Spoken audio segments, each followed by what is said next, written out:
அனைவருக்கும் வணக்கம். நான் உங்கள் காமன் சதீஷ். இன்னைக்கு நம்ம பார்க்க போற படம் ரகு தாத்தா. ரகு தாத்தா வந்து ஒரு ஹிந்தி பொசிஷன் படம் மாரி டாக்ஸ் இருக்கு. பட் ஆக்சுவலி இது ஹிந்தி பொசிஷன் பத்தி மட்டும் மட்டும் பேசல.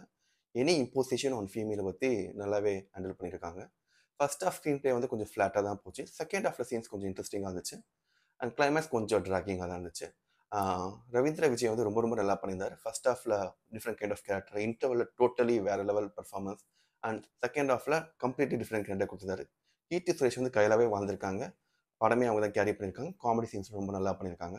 ஒரு நாள் பார்த்தீங்கன்னா, இந்த படம் வந்து லைக் நாட் ஸ்க்ரீன் பிளே வந்து கொஞ்சம் நல்ல பிளாட். பட் ஸ்க்ரீன் பிளே இன்னும் கொஞ்சம் எங்கேஜிங்கா கொண்டு போயிருக்கலாம். It's period film. Art work நல்லா இருந்துச்சு. சினிமாட்டோகிராஃபி நல்லா இருந்துச்சு. பட் ஆனா இந்த பிளாட்ட வந்து இன்னும் நல்லா கன்வே பண்ணியிருக்கலாம்னு தோணுச்சு. ஒரு ஆள் இந்த படம் பார்த்தீங்கன்னா, மேபி கீர்த்தி சுரேஷ் ஃபேன்ஸ்க்கும் and like different kind of films பார்க்கறவங்களுக்கும் பிடிக்கலாம். Thank you.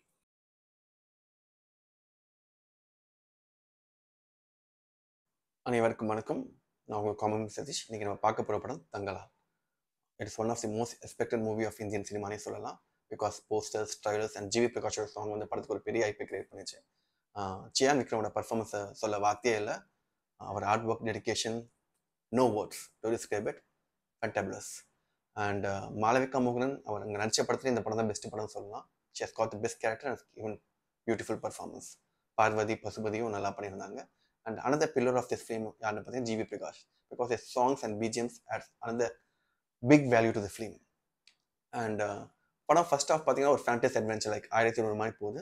அண்ட் படம் இன்டர்வல் பிளாக் அப்போ ஒரு விஷயத்தை தேடி போவாங்க, அது கிடச்சிடுது. செகண்ட் ஆஃப் வந்து அவங்க என்ன பண்ணுறாங்கன்னும் போது அது கொஞ்சம் டைரக்ஷன்லெஸ்ஸாக போன மாதிரி இருந்துச்சு. But climax of very good and it ended with good twist.